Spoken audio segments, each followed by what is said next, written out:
And I seen like two guys, they were like off in the distance and they beelined it towards me. And I'm like, all right. So they're like, dame tu celular. I'm like, at the moment, I'm like, where's the translator? Dame tu, what's that mean? Oh, and they're like, tu celular, dame tu celular. And I'm like, you know, getting efectivo, like, ¿qué quiere? Tu celular. I'm like, oh, you're robbing me. Hey, Jamie Woods, we here to travel and motivate. No curry, we just trying to keep our minds in a golden state. We answer to nobody but the Lord, we control our fate. Too many things to see just to sit in a hole and bake. We growing, ayy.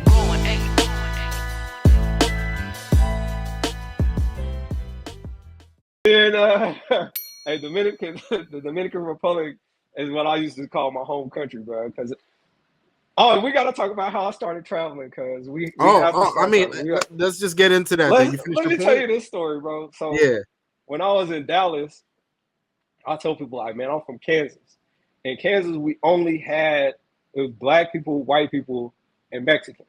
So my family, we own a farm in Wichita, Kansas. Pearson's Farm. They got fresh vegetables if you need them.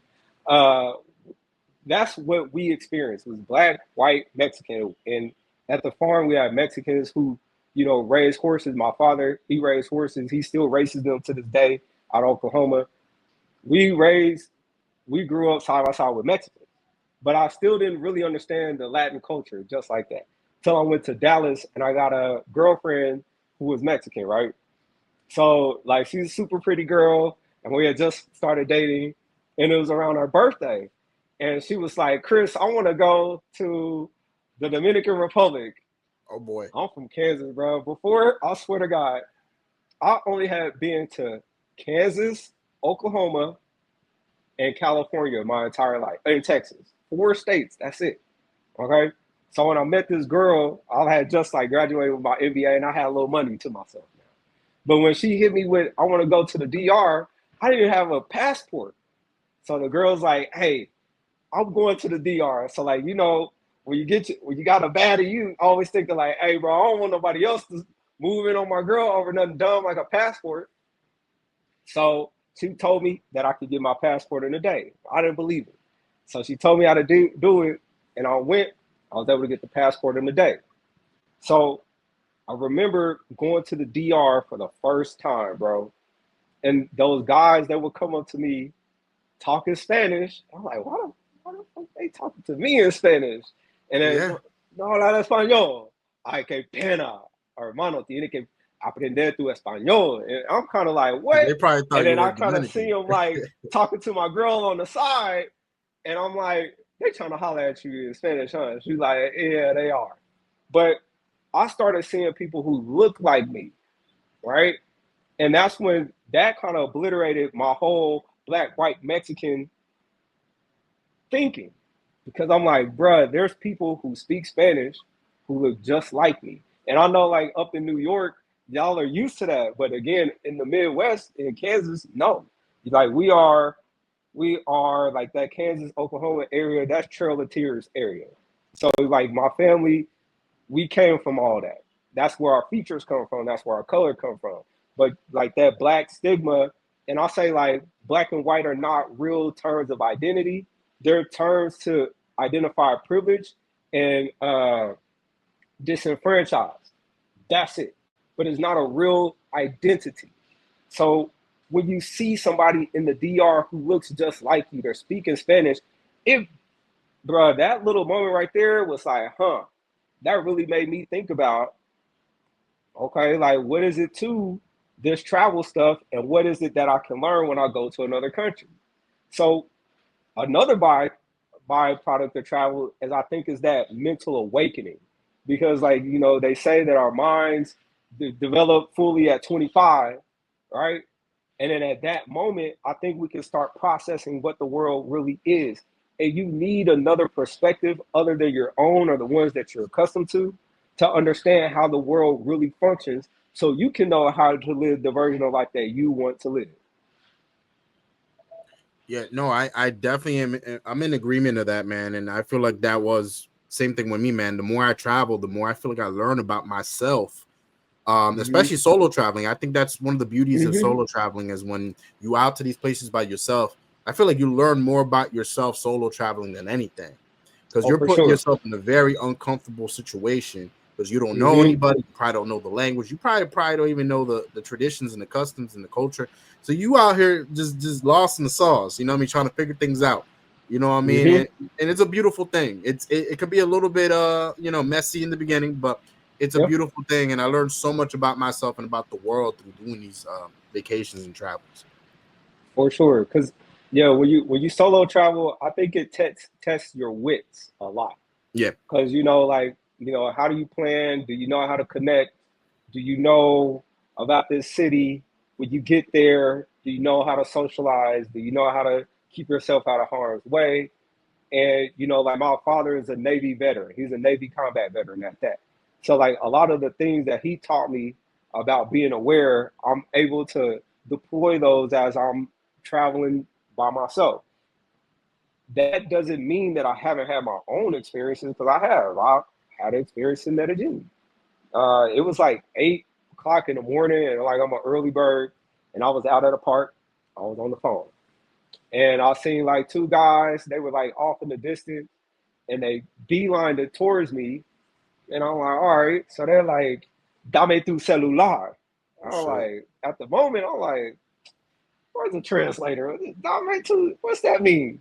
Oh, And they're shit. like, tu celular, dame tu celular. And I'm like, getting efectivo, like, ¿qué quiere? Tu celular. I'm like, oh, you're robbing me. Oh, okay. So, like, I told him in English, like, nah, bro, you can't have my phone. Because one of the worst things that can happen when you travel is getting your phone lost or stolen, bro. Yeah. That's underrated. Because if you lose that phone, it takes 48 hours to replace it. And that's one of our other, look, I feel like, so that's another one of our services. Another thing that we do that's included with all of our packages is the lost or stolen cell phone replacement, lost and stolen passport replacement, medical emergency navigation. So like we send a person to that location if you have something going on to help you navigate it. And then the criminal report navigation. So we have that. But that cell phone is lifeblood when you travel, because it has all your information, all your trip stuff, all your hotel stuff. Me, I got, Apple Pay, I got my credit cards on there, all my personal info, and all my passwords. So if my cell phone is cooked, I'm cooked. And I'm like, yeah, bro, you can't get the cell phone. So, I'm 6'2". In Colombia, they built small. So I'm like, yeah, we gonna fight for this. You're We probably gonna looking fight. down on them and shit. Like, what? Like, Bro, what are you talking? and I stood up. When I stood up, they backed up. But Buddy had like a long piece of metal. It might have been about this long. And I'm like, yeah, I'm gonna hit him, and I'm gonna knock this one down. And when I stood up, the guard blew his whistle, and Buddies took off, right, Well, running. yeah, you got saved by the whistle there, man. I say while I whistle. So then, like, all the abuelitas in the area came over and was like, "Oh, mijo, está bien, okay, better." It was probably the abuelitas that saved you from getting robbed, because like they be nosy as hell. Bro, they like, oh, what's going on? They be out on the balcony and shit, like looking at people. Oh, Looking at what's going on. they might have gave me some coffee and a buñuelo, but bro, like that's my experience. And then there's also been times where I just feel like, bro, if I go here, it's gonna be a setup. Mm-hmm. So I just, I know how to. I use my wits a lot, and I learn how to, especially when I'm meeting new people. If I'm going out, like let's say when I was dating, when I was going out, I only tried to date a professional girl, bro. That's it. You got to be, therapist, a doctor, a lawyer, somebody with something to lose. That I dated like that in the States too. For all the girls, I was only dating women who had something to lose, because I feel like a woman who has something to lose is just as careful as you are about the situation. Nice. And wouldn't compromise you, because compromising you will compromise them. So when I was doing that, I'm being careful. When I go out, I'm careful about who I'm with and where we're going. So like if they're kind of like, especially when I didn't know Spanish, They're like, hey, let's go over here. I'm like, where's over here at? And I look on the map. Nah, buddy, not going. Me, I think like that, but everybody else, again, vacation culture is different from solo travel culture. Vacation culture, like, hell yeah, let's go. Ain't nothing going on here. And that's how you can put yourself in a compromising situation. But for me, a lot of mine was, let me not be so trusting about this person, and let me make sure that I'm going to a place where I know it's safe, or, lucky enough for me, and I shared this with you, a lot of the times what happens to me is I get adopted in a place. So I got family here in Colombia, I got family in Mexico, I got family in France. And when I say family, it's like friends whose family has become my family, who I can call, or I can ask them about this particular place, and they can say, Chris, your Spanish not good enough, don't go there. Or Chris, stay over here, or, oh yeah, that's cool. So I can kind of lean on them for that. But for the most part, that's how I've been able to stay safe as I've been traveling, and that and God. Because I got stories about traveling from Cartagena to Barranquilla and just kind of trusting the dude to take me 2 hours. And I'm like, boy, maybe this is your last day, Chris. I don't know. I have those stories also. So, I mean, yeah, I think it's a part of the experience, but at the same time, we need to try to be smart and be as safe as possible when we're doing this stuff. I loved everything you just said. And one of the points that I love that I actually spoke about in one of my recent videos, very recently, actually, I just dropped it yesterday, believe it or not.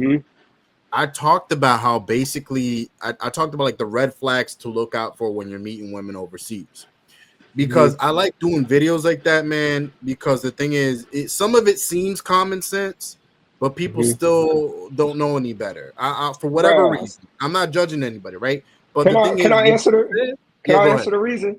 Yeah. Can I answer the reason? Because if she bad, you ain't gonna care. You like they get hypnotized. Let's cut to the chase. If the girl look good, or for the girl that the guy looks good, we know that, and that's a psychological thing. There's a look to goodness. Goodness has a look. Trust has a look. The if halo the person effect. That's what it is. It's not that, oh, buddy is dumb. It's not that he was slipping. He's falling into the same psychology that everybody else will fall into. That's why that 70% number is so high. No, bro, honestly, I think that might be the reason. You know what I mean? I wasn't really thinking about it at the moment, because sometimes I think about things from my perspective. You would think that's a little weird as a content creator, but I think that video, I kind of thought of it from my perspective, because I'm like, yo, why are people falling for this shit? Because I'm the type of dude, man, I've been talking to so many beautiful women for so long. And I'm not even saying it in an arrogant way, but it's more because of me being a content creator. I get, I'm talking to these people. So because of that, I don't really treat beauty as such a big thing like I used to. But the more I think about what you said, I'm like, that's the reason. But back to what you were saying about the girl, the girl point that you were talking about, how like you only deal with women that have something to lose. Because I think the same way. That's actually what I mentioned, was you guys need to start dating women that are professional. Stop dealing with these girls that got no jobs, that might be P for P, creatures of the night, no offense. Start dealing with these doctors, start dealing with these nurses, start dealing with these girls that got some type of traction, some type of money coming in. Yeah. And another thing is, like, I'm starting giving gems of the game. You can't get pretty on discount. Pretty don't come on discount, no matter where you go. Yeah. No matter where you're in the States, in Colombia, in France, in Spain, stop expecting pretty to come on a discount. That girl, she knows how good she looks. That's probably like a bigger indicator, if anything. If she makes you feel like you can get pretty on a discount, bro, that's a flag. That's the flag. Because pretty don't exist on a discount. Like, that's not in every culture, no matter what. And that's a historical thing. Women can use beauty to elevate socially. They can use beauty to elevate economically. The game is not different in the States than it is here in Colombia. The difference is you just falling for it because your own perception of things. But and that's why I tell the girls in the States, they like, oh, why do you Nah, the game's the same everywhere. You Across cannot the get board. pretty on discount. So if the girl is trying to give you pretty on discount, that's the thing where you should be like, aha. But it's like the arrogance of the traveler where he's like, yeah, because I deserve to get pretty on discount. Nah, you don't. Nobody gets pretty on discount. But you know what it is also, Chris? I think the reason why guys think that way is because over here in the United States, a lot of some of these guys, they'll get these cute girls. I wouldn't even say like really hot, because I think you're right, that comes with a price. However, they'll get these cute girls or girls that they perceive as very attractive, and they'll get them to come over to the crib because they got game or whatever the case is, and they smash them up, whatever the case is. And so they think they could just do that in Colombia, and that's going to work for them in Colombia. And these girls out in Colombia, I'm not saying all of them, but you do have some girls that are manipulative, that use Tinder, whatever the case is, to trap gringos. And so they'll be like, oh, baby, papacito. As soon as they say papacito, you hypnotize after that. But they'll start saying, papacita, can I come over? This, that. We don't got to do nothing. I'll just come over. We have some drinks, whatever. And they think, and they start thinking like the way they do in America, where they're doing this in America, it'll work in Colombia too. And that's how they set themselves up when these girls come by and they have bad intentions. For sure. Because, you know, the culture, man, like I always compare Colombian culture to French culture, because these are two places with very strong cultures. The only difference is that Colombians are nice, but like the Colombian girls I know, bruh, orgullosas, they are proud about their country. They are proud about their heritage. They don't want to come to our country. They want to stay here. So it's like, that's that clash of the perception thing that a lot of travelers get in trouble about, because they want to come and oppose their perception, but the dominating perception is the local perception. Facts. So it's just like, you know, yeah, I don't judge people one way or another. You grown, it's between you and God, right? Me, I just want people to come here and go home and be safe. That's what I really want. And, you know, like I befriend solo travelers simply because of that one reason. So like if I see like there's a person that's a solo traveler, I'm going to be their friend. If you want to go to like Medellin, or you want to go to Guatapé or something like that, and you don't have anybody to go with, call me, I'm going to go with you. If you're going to go out, if there's nobody that you know to go out with you, I'll go out with you, because I just genuinely care about all travelers' safety.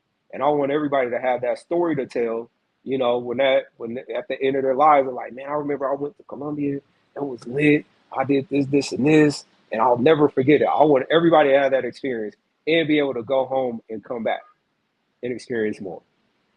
And piggybacking off of what you said, man, because traveling, in my opinion, is one of the most beautiful things you could do for yourself. You know what I mean? Just being able to go somewhere new and see new things. It's just something great about that. And I feel like everyone deserves to experience this, and like everyone deserves to go to Medellin and experience it for all its glory, because it is one of the most beautiful cities I've personally been to. And I would hate for someone to go out there and have a bad experience. You know what I mean? Because it might prevent you from going out again and traveling and actually having good experiences, because you had that one bad experience. Because I'm a guy that I want everybody to travel. Like, I'm not trying to force that upon anybody, but I do want everyone to travel, because I feel like it is nice to do that. And when people hear about these bad experiences, it prevents people from doing it. So absolutely.